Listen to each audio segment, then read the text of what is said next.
श्री उपासनी साई वक्सुदा भाग 3 अध्याय क्रमांक 7 शके 1845 मिती माघ वद्य 10 रविवार तारीख 2 मार्च सन 1924। श्री गणेशाय नमः। श्री सरस्वते नमः। श्री सच्चिदानंद सद्गुरुवे नमः। अथ सप्तम अध्याय प्रारंभ। निर्भीड अंधकारापासूनच परमेश्वराची भेट। परमेश्वराची भेट अंधाऱ्या अवस्थेतच होते। परमेश्वराची भेट करू इच्छिणारे पुण्यवान स्त्री पुरुष एकांतात अंधाऱ्यात बसून शिवाय डोळे मिटून आतल्या आत असणाऱ्या अंधारामध्येच ध्यानधारणा करीत असतात व त्या अंधारास तेच खरे परमेश्वराचे अगदी आरंभीचे स्वरूप। त्या अंधकाराशीच त्याचे मन तादात्म्य पावते। त्यांनाच त्या अंधकारात स्वयंप्रकाश ज्ञानरूप अशा भगवंताचे दर्शन होते। बिना गुरु घोर अंधेरा न प्रभु का रूप दर्शाई असे एक अनुभविक संताच्या गाण्यात आहे। याचा अभिप्राय तरी हाच की गुरु फार मोठा घोर अत्यंत निर्भीड गर्द असा अंधकार हाच गुरु। या गुरुचे कारण मनाचे तादात्म्य केले तर प्रभूच्या रूपाचे दर्शन होते। अंधकार अवस्था म्हणजे जगापैकी काहीच न नसणे।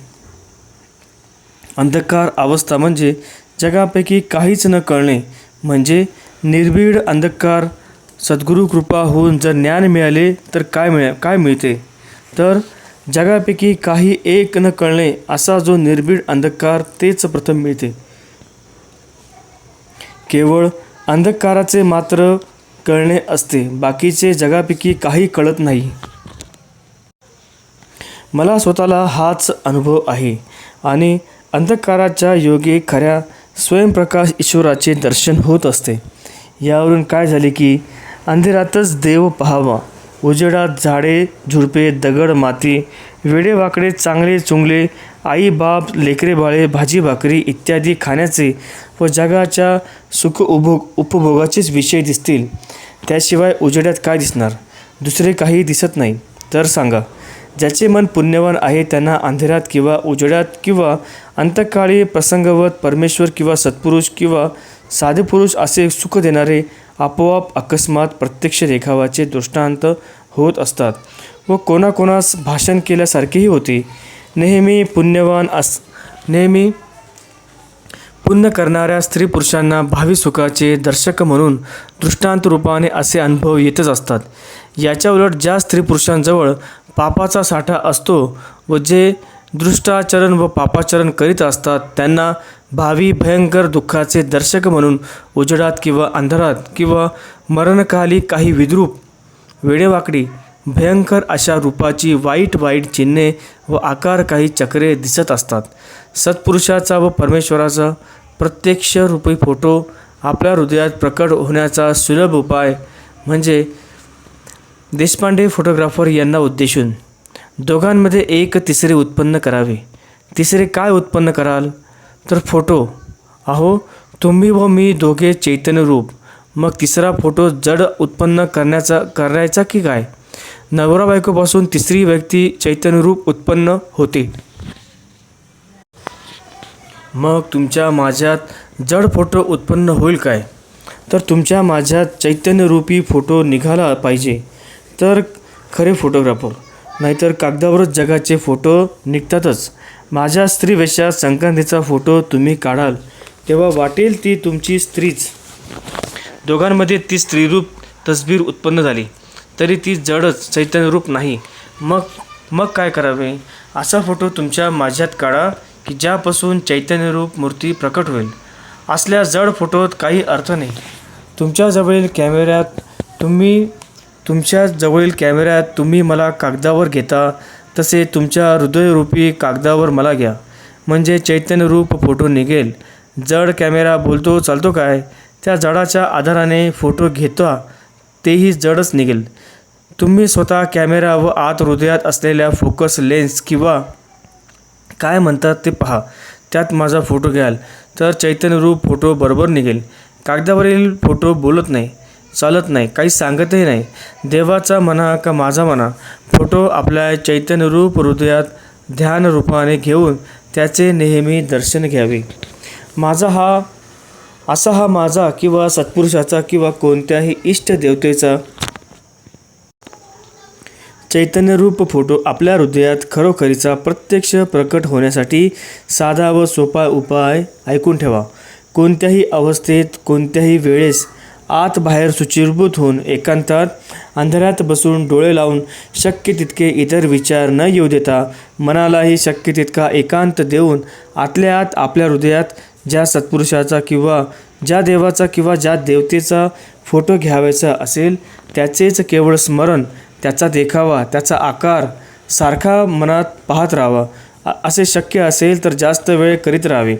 निदान नित्यनियमाने रोज सकाळ संध्याकाळ कमीत कमी 15 मिनिटेपर्यंत केले तरी काही हरकत नाही. असे करता करता काही दिवसांनी ती ध्यानात आणीत असलेली मूर्ती बराच वेळ आपल्या हृदयात स्थिर होऊन लागली म्हणजे आपल्याजवळ चैतन्य असतेच.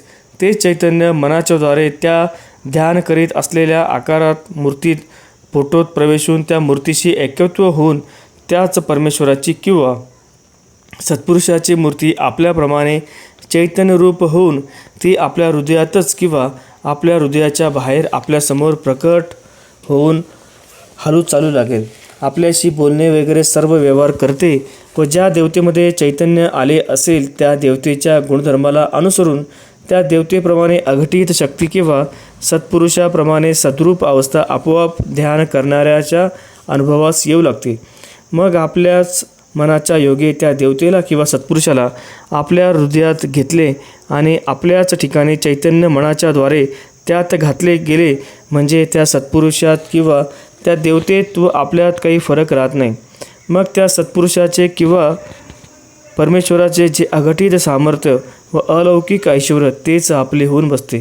तोच खरा फोटो, खरी इच्छा व खरी तळमळ ज्याला असेल व तो ह्याप्रमाणे परमेश्वराचा किंवा सत्पुरुषाचा खरा फोटो प्रकट करून म्हणेल तर त्याला ह्या उपायाने सहज साधू शकते व पुष्कळांना या उपायाने साधलेही आहे. शारीरिक मानसिक आरोग्याला भावभक्ती हेच मुख्य औषध. एक बाई पूजेस आली व महाराजांसाठी काही औषधाची बाटली घेऊन आली. तेव्हा महाराज म्हणाले, भाव नाही, भक्ती नाही, मी आजारी झालो व औषध मागितले तर अनेक बाटल्या आणाल. अरे ह्या औषधाचा काय करता? जर भावभक्ती आणा म्हटले तर आणाल काय? माझी गोष्ट कशाला पाहिजे? तुमच्या जीवाचे माणूस जर बेजार पडले त्याला डॉक्टरांचे औषध लागू पडेना, मग त्याला एक औषध आहे. तुम्हाला त्याला बरे करणे असेल तर भावभक्ती तोळाभर किंवा गुंजभर जरी मिळेल तर आम्ही दुरुस्त करून देऊ. असे जर कोणी वैद्य म्हणेल तर भावभक्ती एक गुंजभर देखील मिळणार नाही. ती आणायची कुठून? दुकानात किंवा कोणत्या प्रांतात मिळते काय? ती आपल्या जवळच असते, पण ती विषयाच्या बाजूत खर्ची होत असल्यामुळे देवाकडे किंवा आपल्या प्रेमाच्या माणसाच्या संकटप्रसंगी बरे करण्याकरता उपयोगात आणण्याला तुम्हाला जड जाते. म्हणून दुखणेकरी लवकर बरा होत नाही. पूर्वी मेलेले माणसेसुद्धा जिवंत झालेले आहेत, परंतु जगातील जड औषधे त्यांना उपयोगी पडली नाहीत तर भावभक्तीचे औषध त्यांना दिले होते. त्या योगे मेलेले जिवंत झाले. बरे होण्याची आशा नसेल तरी परमेश्वराकडे जाऊन त्याला वैद्य बनवून तो मागेल ते त्याला दिले पाहिजे. त्यात विशेष करून भावभक्तीच दिली पाहिजे. ती द्याल तर परमेश्वरही तुम्हास तो स्वतःचे जवळचे औषध देईल. मग भवरोगसुद्धा जातील व इतर दुखणी कशाला राहतील. शरीर वाईट असते, मोडतोड झालेल्या घराप्रमाणे आहे. पडझड स्वीकारावी लागते. हे ताबूतासारखे आहे. त्याची व याची तुलना बरोबर होते. ताबूत बांबू व बांबूच्या कामट्यांनी बांधतात व कणकेची किंवा तांदळाची खळ घेऊन तीत आंबाड्याच्या किंवा दुसऱ्या दोऱ्या भिजवून त्या कामट्या बांधतात. अशा शरीराचेही तसेच आहे. आतील हाडे हा बांबू कामट्यासारखा आहे. त्या हाडांना स्नायू, शिरा इत्यादी कामट्यांना बांधणाऱ्या दोऱ्याप्रमाणे आहेत. शरीरातील हाडे त्या शिरांनी बांधलेली आहेत. रक्त, मांस त्याच पदार्थाने बनलेला आहे. या खळीत ते स्नायू, शिरा भिजवून बांधतात. कामट्या व दोरी दिसू नये म्हणून ताबूतावर रद्दी कागद खरडे चिटकून देतात. तसे आतील मांस व हाडे दिसू नये म्हणून शरीरावर चामडे लावले जाते. एकावर एक 5-7 चामडे आहेत. तशाच रीतीने त्या ताबूतावर चांगले सुशोभित कागद चिटकवतात. वर स्वच्छ व सुशोभित कागद लावला म्हणजे ताबोताचे काम पूर्ण झाले. तसेच आपल्या शरीरावर चामडे आहे. स्वच्छपणा आला म्हणजे चांगले पॉलिश होऊन शरीराचे काम झाले. ताबोताचे काम त्यावर पांढरे कागद लावले म्हणजे संपले, परंतु त्यात सुशोभितपणा आणण्याचे काम राहिले. त्यासाठी दुसरे निराळे फॅशनचे सोनेरी, रुपेरी, हिरवे, तांबडे कागद, ज्याला बेगड किंवा पन्नी म्हणतात, त्या तऱ्हेच्या शोभेसाठी लावून, कातरून, झालर करून, रंगीबेरंगी लावून शोभा आणायची असते. तसे शरीररूपाने ताबोतास चांगले चांगले कपडे, तांबडे, हिरवे, सफेद, काही चमकदार करणारे, अल्पाक वगैरे बेगडासारखे सोनेरी, रुपेरी, फूल काढलेले, जरीबुट्टी, किनखाप इत्यादी कापडाने शोभा आणायची. जसे निरनिराळ्या रीतीने कातरून बेगडीस आणून आकार आणून ताबोतात शोभवतात, तसे तुम्ही जाकीट, हाफ जाकीट आणि काही पुरुष बायकांच्या चोळ्यांसारखे घालतात. कोणी बायकांसारखे वेणी काढतात व भांग काढतात. ते बायकाच असतील बिचारे, ते तरी काय करतील. निरनिराळ्या फॅशनचे कपडे कातरून तयार करून बेगाडाच्या झालेप्रमाणे आपले केस कातरून किंवा पुणेरी पगड्या, ज्याला जरीच्या झिरमिळा असतील त्या घालून, त्याचप्रमाणे सोन्या चांदीचे दागिने घालतात. सोन्यासारखे डोळे असतात, बिघडलेले नसतात. तरी डॉक्टर, बॅरिस्टरी इत्यादी टर्टरी म्हणून जे आहेत, ते ज्याला असते ते या टरीचा उणेपणा असेल त्यास पूर्णतः आणण्याची ती खूण म्हणून बळेचा चष्मा घालतात. एकंदरीत त्या ताबूताला जशी शोभा आणतात, तशा रीतीचे या शरीररूपी ताबूताला शोभतात. डोळे चांगले असताना बळेचा चष्मा लावणे इत्यादी वेड्या बाकड्या प्रकाराने आजकाल लोक कसे वागतात, यासंबंधी नागपुरातील एका वकिलाची गोष्ट आठवली. ते नवीन बनलेले वकील एका मास्तरकडे शिकत होते. तो मास्तर मराठी शाळेचा होता. लहानपणी हे वकील बुद्धिमान होते, म्हणून रात्री बेरात्री त्या मास्तरांनी त्यास शिकवून तयार केले. होता प्रत्येक वर्गात पास होत जाऊन तो मुलगा वकील बनला. चांगल्या योग्यतेचा वकील झाला. त्याने नागपुरास वकिलीचे दुकान घातले. लहानपणापासून अभ्यास करताना चष्मा लावण्याचे काम पडले नाही, परंतु वकिली करताना टेबल, खुर्ची, सडकेवर घर इत्यादी सामान पाहिजे असते. सुशोभित घर, दरवाजाला जाळीचा पडदा इत्यादी. तो वकील गरीब होता, म्हणून कर्ज काढून त्याने कपाट, टेबल, खुर्च्या, बूट, स्टॉकिंग, एखाद दुसरा चष्मा वगैरे एकंदरीत चांगला देखावा मांडून एक बोर्ड लावला. ते दुकान घातल्यापासून तो नेहमी डोळ्याला फॅशनेबल चष्मा लावित असे. ते वकील आमच्या नेहमीचे ओळखीचे होते, म्हणून एक दिवस आम्ही त्यास विचारले, तुम्हाला दिसत नाही काय? ते म्हणाले, दिसते, डोळे बिघडले नाहीत. आम्ही विचारले, ही काय वकिलीची खूण आहे? यावरती त्या सोंगाने टरीपणाचा आव आणायचा आहे असे आशाने डोळे बिघडतील ना. त्यांच्या लहानपणी मराठी शाळेत त्याला मास्तरांनी शिकून तयार केले. तो वृद्ध मास्तर जुन्या काळाच्या पद्धतीप्रमाणे सध्याच्या रीतीने वागत होता. त्याच्या घरच्या शेजाऱ्याने मोरीच्या पाण्यावरून त्याच्यावर काहीतरी किटाळ आणून पोलिसाची बाजू त्याच्यावर आणली. त्यात विशेष काही नव्हते, पण तो साधा होता म्हणून घाबरला. दिवसभर उपाशी राहिला. त्याला युक्ती सुचना. तेव्हा त्याने विचार केला की एक विद्यार्थी वकील झाला आहे, त्याच्याकडे गेले असता तो योग्य सल्ला देईल.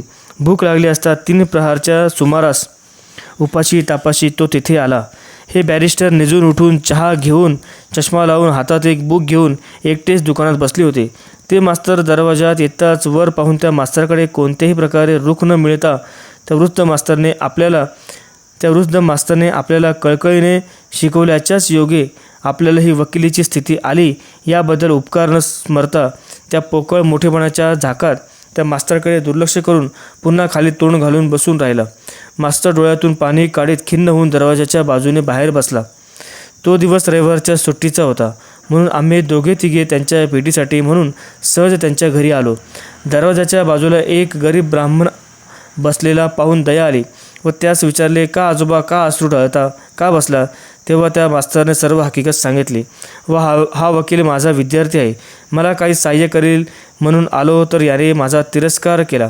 तुम्ही तरी काही सल्ला सांगा, असे तो पेन्शनवर मास्तर म्हणाला. आम्ही आत जाऊन त्या वकिलास विचारले, अरे बाहेर कोण बसले आहे? तो म्हणाला, असेल कोणीतरी, ओळखले असेल, परंतु मला त्याच्याशी आता काय करायचं आहे? अरे तुला काही करायचे नसेल, पण त्याने तुझ्यासाठी जे करायचे ते केले ना, असे बोलून आम्ही त्याला थोडे फजित केले. तेव्हा त्याने मास्तरास आत बोलून खुर्चीवर बसवले. तेव्हा तो आजोबा म्हणाला, पहिल्याने तू मला ओळखलेस पण मान दिला नाही. तुझा मोठा पुष्कळ संबंध असला तू माझा तिरस्कार केला. यावर आम्हीही त्याला पुष्कळ बोललो. तेव्हा त्याने त्याची गोष्ट ऐकून घेऊन त्याला धीर दिला. मग तो बराच शुद्धीवर आला व फी न घेता त्याचे काम केले. तात्पर्य काय तर केव्हा असा पोकळ डौल करण्याची पद्धत आहे, केवळ असा तेव्हा जसे त्या ताबूताला रंगीबेरंगी बेगड लावून शोभा आणतात तसे हे शरीर ताबूतच आहे. त्याला निरनिराळे पोषक करून 2 पट्टे खांद्यावर दोन्ही बाजूस आणले व पाठीमागे 2 पट्टे असतात. गुळ्याला फळीसारखे पांढरे पांढरे जसे कुत्र्यास तो बाळगला आहे हे समजण्यासाठी पट्टा लावून घुंगू लावतात, तसे टरी, डॉक्टरी, बॅरिस्टरी इत्यादी लोक 3 बोटाचा कडक पट्टा बांधतात. त्याचा करकोचा बसतो तरी सुचतात. जसे साखळ्या घालतात, नवीन तकलीफ होते तशी शोधतात, तसे हे लोक हौसेमुळे त्रास सोसून एक पट्टा गळ्यात घालतात. तो का घालतात त्याचे धोरण अजून माझ्या लक्षात आले नाही. त्यालाही कुत्र्याच्या घुंगराप्रमाणे खाली एक बटन असते. असो, त्या ताबूतासारखे शोभा आणण्याचे हे असे प्रकार आहेत. ताबूत जसे तेवढ्यापुरता बरे दिसतात आणि थोड्या वेळाने डुबवून दिले जातात, तशी ही शरीराची क्षणिक इमिटेशनसारखी नकली शोभा अखेर केव्हा डुबेल याचा काही नेम नाही. म्हणून अनेक औषधे खाण्यापेक्षा भावभक्तीने परमेश्वराचे नामस्मरण हेच औषध. आपल्याला स्वधर्माच्या परमेश्वराचे नामस्मरण हेच औषध घेऊन आपल्या स्वधर्माच्या जोरावर निरंतर निरोगी राहावे हे बरे. पूर्वीच्या काळात फारसे डॉक्टर वैद्य नसून भावभक्त्याने स्वधर्माचरण त्याच्याच योगे इहलोकी व परलोकी सदोदित निरोगी राहत असत. स्वधर्म पालनाचा सत्परिणाम. मुसलमान निराकाराचे भजक असून ताबूत साकार करून त्यालाही बसतात. आपण देवळे बांधतो तेही बांधतात. आपल्याला व त्यांना साकाराचेच भजन करावे लागते. मुसलमान लोकांचा धर्म फार चांगला असून ते निराकाराचे भजक असतात. ते त्यांच्या धर्माप्रमाणे जर पूर्णपणे खऱ्या रीतीने वागतील व ब्राह्मणही स्वधर्माला अनुसरून साकार सगुण उपासना जर करीत राहतील तर त्या दोघांकडूनही आपल्या रीतीप्रमाणे जे पुण्य साचते त्या पुण्याची आदलाबदल होऊन मुसलमानी शरीरात असलेला पुण्यरूप जीव तो ब्राह्मणाच्या शरीराच्या द्वारे ब्रह्मरूप होऊन जातो आणि ब्राह्मण शरीरातला जो पुण्यरूप जीव तो यवन साई मौलाच्या द्वारे निराकार अशा ब्रह्मरूप अवस्थेत जातो. पुढे दोन्ही एकत्वाला पाहून अखंड अद्वैत अवस्थेच्या पलीकडे जातात. म्हणजे अगदी आरंभी जसे एकच असून धर्माच्या योगे 2 होऊन पुन्हा पूर्वव्रत एकरूप होऊन खऱ्या अखंड सुखाचे अधिकारी होतात. प्रथम मुळात एकच पण एकच असून त्याला एकत्वामुळे खऱ्या आनंदाचा अनुभव येत नाही. म्हणून जगात मनुष्य योनीत येऊन पुन्हा पूर्व ठिकाणी खऱ्या आनंदात जाण्यासाठी धर्माच्या योग्य दुःखकारक द्वैत्वाचा अनुभव घ्यावा लागतो. म्हणजे एकच आत्मा ब्राह्मण आणि यवन अशी 2 शरीरे धारण करून यवन शरीराच्या द्वारे यवनाप्रमाणे पूर्णपणे वागतो आणि ब्राह्मण शरीरात राहून ब्राह्मणाप्रमाणे पूर्णपणे वागतो व त्या धर्माप्रमाणे वागून त्या धर्माची पूर्णता झाल्यावर पुन्हा दोन्ही धर्मापासून उत्पन्न झालेल्या पुण्याची आदलाबदल होऊन ते जीव एकत्वाला पाहून अद्वैत अवस्थेतच जातात. मग तो पूर्वीचाच आत्मा 2 शरीराच्या आधारे 2पणाने जो वागत होता तो द्वैत भाव मोडल्यामुळे कोणत्याही शरीरात राहून अद्वैत अवस्थेत ब्रह्मानंदात निरंतर निमग्न असतो व सर्वशक्तिमान तो असतो. खऱ्या आनंदाच्या प्राप्तीसाठी प्रथम धर्माच्या योगे द्वैत अवस्थेची गरज असते. द्वैत हे धर्माच्याच योगे झालेले आहे, नाहीतर द्वैत होण्याचे काही कारण नाही. ज्या धर्माचे जे कोणी असतील ते त्यांच्या धर्माप्रमाणे जर वागतच राहतील तर तोच त्यांचा धर्म वरच्या पायरीत त्यांना जन्म देत जाईल आणि अखेर त्यांच्याच योगे वर चढता कोणालाही ब्रह्मरूप होऊन खऱ्या आनंदाचा लाभ मिळत असतो. यावरून काय झाले की आपल्याला गरजेसाठी आपल्याला धर्माची वागण्याची आवश्यकता आहे. व्यावहारी अभिमान सुटला म्हणजे ईश्वरी बळ येते. एका भक्ताने चिथडी स्टेशनपासून पायी चालत आल्याचे सांगितल्यावरून महाराज म्हणाले, चालण्याचे बळ असते परंतु आम्ही अमुक योग्यतेचे आहोत ह्या विचाराची नेहमी जाणीव असून अभिमान असला म्हणजे बळ असूनही ते नाहीसे होते. मग पाणी पिण्यासाठी पोहरा काढून घेण्यास सुद्धा बळ राहत नाही किंवा पोटासाठी बाजारातून भाजीपाला वगैरे सामान आणण्यासाठी देखील मन होत नाही. मी अमुक अधिकारी आहे हा अभिमानच आपल्या स्वतःच्या पोटाच्या उद्योगाला किंवा परमेश्वरी सत्कृत्याला एक बळ असूनही शर्मेच्या रूपाने आडवा येतच असतो. याकरता एका मामलेदाराची गोष्ट पूर्वी सांगितली आहे. गरीब लोक स्वतःस अमुक मोठा योग्यतेचे असे आपल्या ठिकाणी समजत नाहीत, म्हणून त्यांना शक्ती असते. मी ज्यावेळी खात नव्हतो, पीत नव्हतो, त्यावेळीसुद्धा नांगर मोठा ओढल्या, सडकेवर दगड उचलले. त्यावेळी लोक मला म्हणत की हा खात नाही, पीत नाही, काम कसं काय करतो. ही गोष्ट चोरून लपून थोडीच केली. सगळ्यांनी ती पाहिली आहे. मी अमुक आहे, तमुक आहे, अशा रीतीचा जो काही अहंकार, अभिमान हा गेला म्हणजे सर्व काही करायला आपोआपच बळ येते. तुम्हाला अन्नाची शक्ती आहे. खाद्यपदार्थ बनावट व त्यापासून शक्ती बनावट, स्वाभाविक काही नाही. सर्व प्रकारचा अहंकार, अभिमान, अमुकपणा, तमुकपणा हे सोडण्यासाठीच येथे आले पाहिजे. ते सुटले म्हणजे स्वाभाविक आपोआपच येते. मग स्टेशनपासून पायी आले काय किंवा अनेक काही परमेश्वरासाठी शरीराला, जीवाला झीज झाली काय किंवा अशाच प्रकारे आणखी कोणतेही परमेश्वरानिमित्त हलकी-सलकी कृत्ये करताना शरम नष्ट झाली म्हणजेच आपल्या ठिकाणी असलेला पोकळ मूर्खपणाचा अभिमान, अहंकार, अमुकपणा, तमुकपणा हे चालले जाते आणि परमेश्वरासाठीच हा अभिमान गेल्यामुळे परमेश्वराच्या ठिकाणी असलेले जे स्वाभाविक सर्व प्रकारचे बळ ते आपोआप आपल्यात प्रवेश करते. हा आहे नियम. पारशांच्या बायका ज्यांना तुम्ही बुटातून पाय काढण्याची सवय नाही, उन्हातान्हात चालण्याची सवय नाही, परंतु त्या चितळी स्टेशनपासून पायी चालत येत असत, अशी ज्यांची स्थिती होते त्यांना तीर्थयात्रेचे फळ मिळते. इतक्यात गुलबाई नगरहून आल्या. मेहरबाबांच्या मातुश्री. तुमचीच तर गोष्ट सांगत होतो असे त्या बाईस बोलून महाराज म्हणाले, ही थोरा मोठ्यांची बाई, हिला पायी चालण्याची कधी सवय नाही, बूट किंवा सपात पायातून काढण्याची कधी सवय नाही. जातीची इराणी पारशी आहेत, मोठे आहेत, चांगली माणसं आहेत. त्यांनी देवासाठी म्हणजे इथल्यासाठी आपल्या योग्यतेचा अहंकार काढून टाकला आणि त्यांच्या मुलामुलींनी ज्या सुकुमार पोरी त्यांनी इथे देवळाप्रित्यर्थ चुनामाती उचलली, त्यांनी त्रास सोसला. जीवाने, मराने, शरीराने, द्रव्याने ते झिजले आणि देवाप्रित्यर्थ अहंकार कमी करून टाकला. तुम्ही लोक बुके म्हणजे चरित्र वाचून आता येऊ लागले. यापैकी काही तांगा मिळत नाही, तांगेवाल्यांनी त्रास दिला, राहण्यास कोठडी नाही असे म्हणतात. अरे घुशीचे बीळ करून राहा. ज्याने श्रम केले, पैसा खर्च केला, तो तरी कोठेही पडून राहतो व तुम्ही राहायला जागा मागता. आणखी आपले काम करून द्या म्हणतात. देवळात घडीभर भजनाचा पहारा द्या म्हटले तर माझे हे दुखते, माझे ते दुखते म्हणता व आपले काम करून द्या म्हणता. बाबा तुम्ही आपल्या तोंडाने बरे होईल असे म्हणा. असे म्हणून बळे वधवून घेता. शेवटी देव करील बाबा असे म्हणावे लागते. शिवरात्रीचे महत्त्व. आज सोन्याचा दिवस आहे. उद्याचा शिवरात्रीचा हिरे मानके जडलेला दिवस. महाशिवरात्र म्हणजे काय तर शिव म्हणजे कैवल्य, परब्रह्म अवस्था, ज्यासाठी मोठमोठे योगी प्रयत्न करतात की जीवाला शिवरूप द्यावायचे, जीवाशिवाचे एकत्व करायचे. जो शिवरूप झाला त्याने जन्माचे सार्थक केले. त्या शिवाचे महात्म्य जे अगाध आहे त्याचा तो दिवस आहे. शिवाचे महत्त्व फारच मोठे आहे. तिचा उपयोग योगी लोक शिवरूपाने प्राप्तीकरता करून घेतात. दिवसही योगी लोकांना रात्रच आहे, तर दिवसासुद्धा जे केले जाते त्याचे फळ रात्रीप्रमाणे मिळते व रात्र ती रात्रच आहे. कोणत्याही रीतीने त्या शिवपदाला जाण्यासाठी तुम्ही आपली वृत्ती बनवा. शिवावर जलधारा धरतात, कोणी पाण्याची तर कोणी दुधाची धार धरतात. ओंकारेश्वर स्वरूपाची धार धरतात. नेहमीप्रमाणे आज समाज जास्त दिसत आहे. तुम्ही जर शिवरात्री करता आला असाल तर काही उपयोग करून घ्या.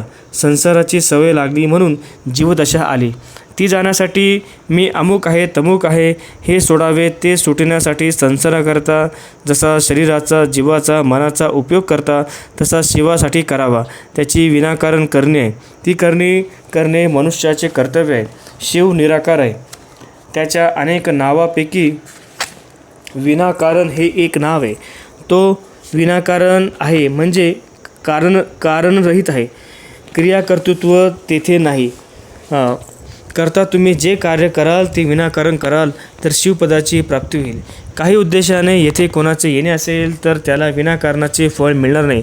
जसे आंब्याचा रस खाण्यासाठी आंब्याची झाडे लावणे आहे, तर त्या झाडाकरता जी करणी जशी जितक्या प्रमाणात करणे अशक्य असेल तितकी पद्धतशीर केली तर ती सत्कर्मी फळास येईल. तसेच परमेश्वरी सत्कर्म काही सकारण करणे असल्यास ते कर्म पद्धतशीरचं शास्त्र व्हाव्यास पाहिजे, म्हणजे त्याचे फळ मिळते. विनाकारण म्हणजे निष्काम, त्यात कोणताही हेतू किंवा वासना नसली पाहिजे. त्या ईश्वरी कर्मास विनाकारण म्हणा का निष्काम म्हणा, विनाकारण किंवा निष्काम कर्माचे महत्त्व फार मोठे आहे. तशा कर्माच्या योगे जन्ममरण नाही. विनाकारण जे शिवपद त्या ठिकाणी जाण्यासाठी सत्पुरुष, तीर्थ, क्षेत्र इत्यादिकांच्या ठिकाणी जावे लागते. जर शिवरात्रीच्या निमित्ताने विनाकारण पदाला म्हणजे शिवपदाला जाण्याकरता आला असाल तर तशी करणी करून फळ मिळवा. भक्तिश्रद्धेने लक्षपूर्वक जे कोणी स्त्री पुरुष या पवित्र अध्यायाचे पठण श्रवण करतील त्यांना अंधकारापासून ईश्वरी फायदा जो होतो त्याचे वर्म समजून अंधकारापासून होणारे जी भीती ती नष्ट होईल व पुष्कळ पुण्य केल्याचे फळ मिळून अंधकारात व अंतकाळी परमेश्वराचे व सत्पुरुषाचे दर्शन होऊन सुखरूप अशा पुण्यलोकातच त्याचे जाणीव होईल व हृदयात परमेश्वराची मूर्ती प्रकट होईल व इष्ट वर देईल. शरीराच्या व्याधी सर्व दूर होतील. मानसिक काळजी चिंता दूर होईल. ईश्वर भक्तीची गोडी उत्पन्न होईल व संसार व्यवहारामध्ये सुखाच्या गोष्टी विशेष प्रयत्न केल्याशिवाय आपोआप साध्य होतील. स्वधर्माने वागून या अध्यायाचे व ग्रंथाचे जे पठण करतात त्यांचा अधिकार फार मोठा होऊन ब्रह्मसुखाची प्राप्ती होईल व ईश्वर शक्ती प्रकट होईल. शिवरात्रीसारखी मोठमोठी व्रत केल्याचे पुण्य मिळेल. ओम तत्सत इति. श्री सच्चिदानंद सद्गुरु उपासने प्रणिताया वाक्सुदाया. अंधकार महिमा. ईश्वर हृदयात प्रकट होण्याचा सुलभ उपाय. शारीरिक मानसिक आरोग्य, ईश्वरी बळ इत्यादी विवरणाम. सप्तम अध्याय समाप्त. ओम तत्सत. ब्रह्मार्पणमस्तु. शुभम भवतु. जय सद्गुरु.